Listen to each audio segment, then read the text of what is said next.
मेरी दादी को एक बार दुष्ट आत्मा ने पकड़ लिया, और जब मैं प्रभु में नया नया आया तो उस समय मेरी दादी को कहा, किसी ने कहा फलानी जगह चली जा सहारनपुर, और वो मुझे सहारनपुर लेकर गई।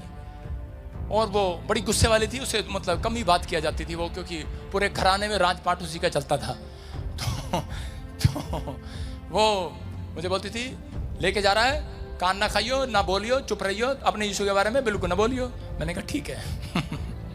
मैं चुपचाप ड्राइवरी करा, सहारनपुर तक गया। वहाँ पर एक बाबा मिला, बाबा ने दादी को देखा और दादी के चारों तरफ किले गाड़ दिया ऐसे करके। कहता कह रहा ये क्या है? कहता अब ये किले चलती हुई दिखाई देंगी तेरे को। कहते खड़ी खड़ी चलेंगी अभी। मैंने कहा है? तो वो कह रहा देखो दिख रहा है, दिख रहा है? दादी कह रही हाँ किले चल रही हैं। मैंने कहा मुझे तो दिख नहीं रही, इसको दिख रही है। उसने कहा किले चल रही हैं। उसने कहा अच्छा। सहारनपुर में बाबे ने कहा आज किले चल रही हैं। दादी कह रही देख देख देख देख, मेरा नाम सभी है छोटा, बोलते देख देख सभी देख किले चल रही हैं। मैंने दादी का शासन चलता था ना, मैंने कहा हाँ चल रही हैं। मैंने कहा हाँ चल रही हैं। मैं कहा तो निकल ले जल्दी यहाँ से। तो उसी समय मैंने कहा दादी ठीक होगी? कहती हाँ ठीक होगी। जैसी कार में बैठी, हाय ये क्या हो गया? मैं कहा क्या हो गया? करी कोई आ गया, कोई आ गया। मैं क्या हो गया? करी घुटने खा लिए, रात को सपनों में सांप आने लगा और रोज रोज तंग होने लगी, कभी कुछ कभी मरे में लोग आने लगे। कहते आए खा लिया खा लिया। मैं किसने खा लिया? सुबह उठे, मैंने कहा दादी तू ही गई थी वहां पर। मैंने कहा मैं प्रार्थना करूं, घर में तो तेरी चलती है। मैंने और मुझे पता था अगर इसको ले लिया अंडर में तो सारा कुंडबा मेरी तरफ हो जाएगा। हालेलुया। मैंने कहा परमेश्वर तेरा धन्यवाद हो, इसको 2 सांप और दिखा सपने में आज रात। और उसको 2 सांप और दिखाई दिए। कहती अब तो बहुत बड़ा था, बहुत बड़ा था। कहती खा लिया उसने, खा लिया उसने। मैं कहाँ काटा? कहती यहाँ काटा, यहाँ काटा, यहाँ काटा। सपने में काटा। कहती प्रार्थना करना, तू प्रार्थना करना। मैंने कहा चैन मिलेगा तुझे आज मेरी प्रार्थना से। कहती तेरा बाप बोलता तू निकम्मा है। मैं भी सोचती हूँ तेरे को निकम्मा है। तेरा ताऊ बोलता नहीं निकम्मा है। कह रहा नकल मार के पास हुआ, निकम्मा है। मैंने कहा उनको कहने दे, लेकिन मेरे अंदर एक टैलेंट है। मेरा ताऊ भी देखेगा, मेरा बाप भी देखेगा, तेरा बाप का बाप भी देखेगा। मैंने कहा प्रार्थना करने दे। मैंने सिर पे हाथ रख के प्रार्थना किया। दादी सवेरे करी ओए मैं तो ठीक हो गई हूँ। Hallelujah hallelujah. चैन आया, चैन आया। मैं कह रहा हूँ मेरी उम्र छोटी थी उस समय, लेकिन आप विश्वास करना है अगर आज रात आप अपने बच्चों को ये बातें सिखाएं, पवित्र आत्मा कह रहा है आज रात कह रहा बड़े बड़े लोग गवाहियां देंगे, चैन पाएंगे आज रात के बाद। आमीन। और कह रहा कि आपका टैलेंट चमकाया जाएगा। कोई राजा आपको महल में बुलाएगा, कोई बड़ा अफसर आपको बुलाएगा और कह रहा है कि आपके टैलेंट को आपकी सारी चीजों को चमकाएगा। याद रखना आमीन। लेकिन आपको विश्वास करना आज रात कि आप कुछ बन सकते हैं। हालेलुया। हो सकता है पैसा है, हो सकता है आपके पास सब कुछ हो, लेकिन दबा रखा है शैतान ने। मैं आज भविष्यवाणी कर रहा हूं आपके लिए, आज जितने लोग फैसला ले रहे हैं आपकी नौकरी दबी हुई बाहर आएगी। आमीन। आपकी नौकरी छिपी हुई बाहर आएगी। आमीन। आपका रुका हुआ पैसा बाहर आएगा। आज रात सुबह सुबह उठोगे आपकी चंगाई बाहर आएगी। चर्च नौकरी छिपी हुई बाहर आएगी। आपका रुका हुआ पैसा बाहर आएगा। आज रात सुबह सुबह उठोगे आपकी चंगाई बाहर आएगी। चर्च आपका अच्छा स्वास्थ्य बाहर आएगा। आपका फाइनेंस बाहर आएगा। अपने पड़ोसी को बोलो बाहर आने दे। देखो आपके पड़ोस में कोई बाहर नहीं आने देता। मत्ती की किताब 13 का 7 पढ़े जल्दी से फटाफट। देखो कुछ बीज झाड़ियों में गिरे। हाँ। और झाड़ियों ने बढ़कर उन्हें दबा डाला। सारे बोलो हालेलुया हालेलुया। बीज कौन है? बीज किसके बीज हो तुम? यीशु के बीज हो। किसके बीज हो? हाथ में पकड़ के फेंक देना इसको। सुनो आपको विश्वास करना है। बोलो हालेलुया हालेलुया। कह रहा आप किसके बीज हो? बाइबल में क्या लिखा देखो, कहता है कुछ झाड़ियों में गिरे। कुछ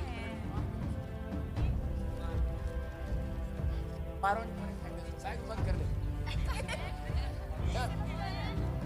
प्यार से कर दे। चल लड़की शाबाश शाबाश चल शाबाश।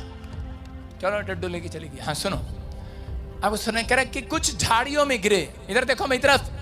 कुछ झाड़ियों में गिरे और झाड़ियों ने बढ़कर उन्हें दबा डाला। सारे बोले हालेलुया हालेलुया। आपके बच्चे टैलेंटेड हैं। सुनो ध्यान से, जब आपके अंदर वचन का बीज बोया जाता है। देखो मैं आपके अंदर ये बोतल दे मेरे को खाली फटाफट जल्दी। हाँ दे दे फटाफट। ये मैं वचन का बीज बो रहा हूं। ये बीज बोया मैंने, ये झाड़ियों में गिरा।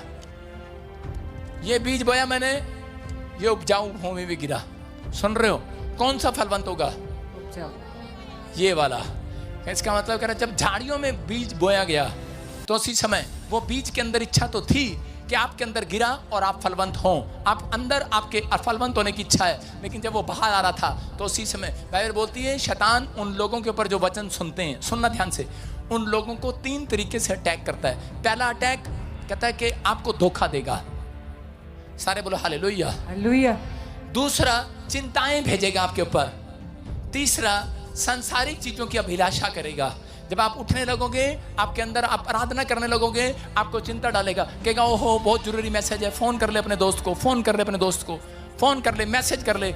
आपकी चिंताएं डालेगा, आपको धोखा देगा, नहीं तेरा कुछ नहीं हो सकता, तू मर जाएगा। धोखा देगा आपके विचारों से, धोखा देगा, तेरा फेल हो जाएगा, कोई फायदा नहीं तेरा कहीं भी जाने का।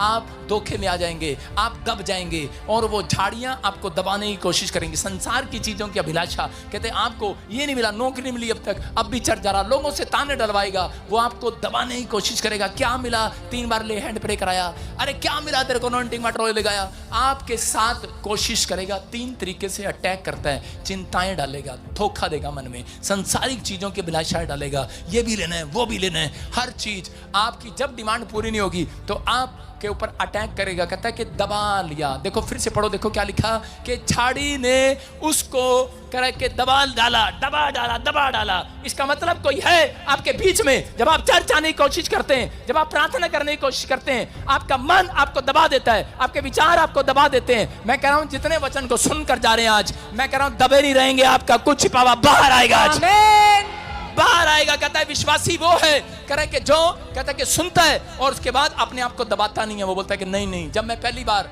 सुनो, जब मैं प्रभु में आया था तो उस समय में मैंने एक आदमी से लिफ्ट मांगा। मैंने कहा यार चर्च जाना है, मुझे चर्च तक ले चलेगा? उसने मुझे आगे से बोला, पड़ोसी ने, कहता ईसाई बन गया क्या है, पैसे ले लिए, धर्म बदलता है। और उसी समय मैं तब गया, मैं उस दिन संडे चर्च नहीं गया, मैं उसकी बात में आ गया। अगले संडे फिर मैंने कहा नहीं, मैं फिर जाऊंगा, चाहे दूर क्यों ना हो। 14 किलोमीटर चर्च था, लेकिन मैं उस समय में जाने के लिए तैयार था, लेकिन कुछ झाड़ियां मेरे आसपास थी और वो मुझे दबाना चाहती थी। एक आदमी बिहार का जा रहा था वहां से, और मैंने उसको बोला, मैंने कहा भाई मुझे ले चलेगा चर्च में? वो भी मेरा पड़ोसी था। मैंने कहा मुझे चर्च तक छोड़ देगा, मेरे पास पैसे नहीं है, डैडी बाहर गए हैं। कहता तेरा बाप नहीं जाता? कहता तू कहाँ से, तेरा बाप तो सत्संग में जाता है, तू क्या बन गया? और वो मुझे दबाने लगा, इधर उधर की बातें करने लगा और ऐसी ऐसी स्टोरियां सुनाने लगा, मेरा माइंड वॉश करने लगा।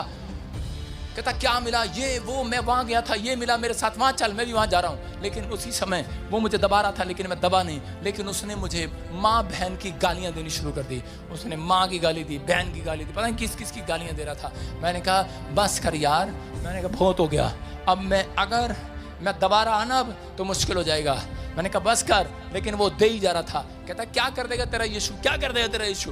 मैंने कहा अच्छा, मैंने कहा कोई नहीं, मैं तेरे से लिफ्ट नहीं चाहता, तू जा तू। मैं 14 किलोमीटर पैदल गया उस दिन चर्च में। इतने चर्च गया, इतने चर्च बंद हो गया था, सिर्फ लास्ट प्रेयर हो रही थी और मैं पहुंचा। और उसी समय उस पास्टर ने मेरी तरफ देखा, उसने कहा तू दबा नहीं रहेगा, एक दिन तेरा टैलेंट चमकेगा पूरी दुनिया में। आमीन। मेरे लिए एक प्रोफेसी हुआ और मैंने कहा यार ये तो मैं आज दबा हुआ था, मैं सोच रहा था कि बस आज जाऊंगा, आज के बाद नहीं जाऊंगा। मैं तो सोच रहा था कि मैं छोड़ दूंगा यीशु को। मैंने क्या है ये सारा दिन ताने डलवाता रहता है, सारा दिन मेरे को मार डलवाता रहता है, कुछ ना कुछ लोग मुझे बोलते रहते हैं, कुछ ना कुछ समस्या मेरे साथ होती रहती है, मैं नहीं जाऊंगा। मैं ऐसा सोच रहा था, लेकिन उस समय उसने मेरे लिए एक प्रोफेसी किया। उसने कहा कि तू दबा नहीं रहेगा, तेरा टैलेंट दबा नहीं रहेगा, पूरी दुनिया तेरे टैलेंट को देखेगी यीशु मसीह के नाम में। एक टैलेंट है तेरे अंदर। मैंने कहा वो कौन सा टैलेंट है? नकल मार के पास हुआ हूं तो बता दे मुझे कौन सा टैलेंट है। मैंने कहा, कहता है कि तेरा कोई टैलेंट है, तुझे बाद में पता लगेगा। और सच में जब मैं घर से गया तो मैंने उसके पूरे 15 मिनट के बाद जब मैं घर आ गया तो उसके 15 मिनट के बाद मुझे पता लगा वही आदमी जो बिहार का था उसको पैरालाइज हो गया, उसकी जीभ ऐसे हो गया, सड़क पे पैरालाइज हो गया उसको। और उसकी मोहल्ले में खबर उड़ गई, कहते हैं कि एक आदमी पड़ोस में रहता है, उसको पैरालाइज हो गया, उसकी जुबान हाथ पैर सब करना बंद हो गया। और उसी समय मेरे मन में क्या चल रहा है? मेरे मन में चल रहा है इसका दूसरा भी हो जाए, दूसरा भी हो जाए इसका। इस गंदे आदमी ने मुझे इतनी गालियां दी मैंने कहा इसका दूसरा भी हो जाए। पैरालाइज हो गया उसको। और लेकिन उसी समय बार बार ऐसा हो रहा था। लेकिन जब मैं प्रार्थना करने जा रहा था तो पवित्र आत्मा ने मुझे कहा जा उसके घर प्रेयर करके आ, मैं चमत्कार करूंगा। मैंने कहा हैं? मैं वहां से उस गली में गया, मैंने उसका घर पूछा और उसके घर गया मैं प्रार्थना करने के लिए। तो उसी समय उसकी पत्नी से मैंने कहा कि आपका आदमी है? कहती अरे उसको तो पैरालाइज हो गया है। मैंने कहा हाँ मैं उसके लिए प्रार्थना करने आया हूँ, तेरे पति ने मुझे बहुत गालियां दी थी सवेरे। मैंने कहा मैं यूँ वो बहुत गालियां दी उसने मुझे और मैं प्रार्थना करने आया हूँ, मेरे प्रभु ने बोला ठीक हो जाएगा। कहती अरे लल्ला आ जाना, अरे आओ ना, जल्दी आओ ना। मैंने कहा उनको बाहर निकाल सबको अंदर से, अपने रिश्तेदारों को। उन्होंने सबको बाहर निकाला क्योंकि मेरे अंदर ये चल रहा था। मैंने कहा नहीं ठीक हुआ, बेइज्जती हो जाएगी। मैंने सबको बाहर निकाला, कुंडा लगाया, उसकी माँ को उसकी पत्नी को साथ लिया और मैं आपको विश्वास नहीं, मैंने 1 घंटा उसके लिए दुआ करता रहा, ठीक हो जा ठीक हो जा ठीक हो जा। वो ठीक नहीं हुआ। और उसके बाद उसकी पत्नी ने मुझे कहा लल्ला अपने घर जाओ कहते घर जाओ। मैंने कहा प्रभु तूने तो कहा था ठीक हो जाएगा। कहते होगी प्रार्थना, 1 घंटा हो गया आप लगे हुए हो, ठीक हो जाएगा, जाओ ना आप। वो मुझे विश्वास दिला रही है। मैंने कहा नहीं ठीक होगा, अभी और प्रेयर करने दो, ठीक हो जा। मैंने कहा यीशुआ, कहती बस करो। समझ रहे हैं? और मैं निराश होकर वहां से चला गया। जैसे ही मैं अपने घर गया 15 मिनट के बाद वो आदमी खुद मेरे गेट पर चलकर आ गया। हालेलुया। मेरे गेट पर आया, पहला चमत्कार मेरी लाइफ का। मैं पास्टर नहीं हूं उस समय, मैं सिर्फ एक आम विश्वासी हूं, इंजीनियर बनना चाहता हूं और फौरन जाना चाहता हूं, अमेरिका जाकर पैसे कमाना चाहता हूं। लेकिन मैं झाड़ी का मैं बीज झाड़ी का नहीं, मैं यीशु का बीज हूं। लेकिन झाड़ियां मुझे दबाना चाहती हैं। आप यीशु के बीज हैं, जितने इधर बैठे हैं मेंबर, जितने पीछे बैठे हैं वॉलंटियर क्वायर, लेकिन आप वो बीज हैं जिसको कोई माई का लाल दबा नहीं सकता। याद रखना, आपके अंदर टैलेंट है, आप बाहर आएंगे, आप पूरी दुनिया में बाहर आएंगे। जिस मोहल्ले में आपका नाम बदनाम हुआ है, जिस लोगों ने आपको ताने मारे, अगर आप प्रार्थना करने वाले हैं, मैं कह रहा हूं झाड़ी में से आप झाड़ियों को चीरते हुए बाहर आओगे। आपकी एक बड़ी टेस्टमनी बाहर आएगी चर्च। क्या आपको विश्वास है? कह रहा है पता नहीं लगता जब यीशु चमत्कार करता है। याद रखना, पता नहीं लगने देता। और उसके बाद वो कह रहा था, कह रहा हाथ भी ठीक हो गया, पैर भी ठीक हो गया, ये पाथा कर दो। मैंने कहा यीशु के चर्च में जा। चर्च में गया और अगले हफ्ते जुबान से भी बोलने लगा। अगले हफ्ते आया, मैं लेट आया, वो मेरे से पहले मिला था चर्च में और वहां पर खड़ा होकर माइक पकड़कर गवाही दे रहा था। एक लड़का सा मेरे मोहल्ले में, उसने हाथ रखा और यीशु यीशु किया। मुझे पता नहीं क्या हुआ, 15-15 मिनट में ठीक हो गया। आज मैं आपके सामने खड़ा हूं। Hallelujah, hallelujah. उसको दबा रहा था शैतान, लोगों ने उसको दबाया। ठीक होने के बाद उसने कहा रे खुल्लम खुल्ला बोल दिया, कहता रे बिहार के हैं, लालू के यहाँ के हैं, डरने वाले नहीं है, कर लो क्या करोगे, यीशु को मानेंगे, यीशु को मानेंगे, खुल्ला बोल रहा था। और आज उसका लड़का बहुत बड़ा इंजीनियर है यीशु मसीह के नाम में। अगर आज आप दब गए, यही कारण है, समझ रहे हो कि नहीं? कहता है आप अपने रिश्तेदारों को बताते हुए शर्माते हो कि मैं क्रिश्चियन हूं। कुछ लोग बताते नहीं है मैं क्रिश्चियन हूं।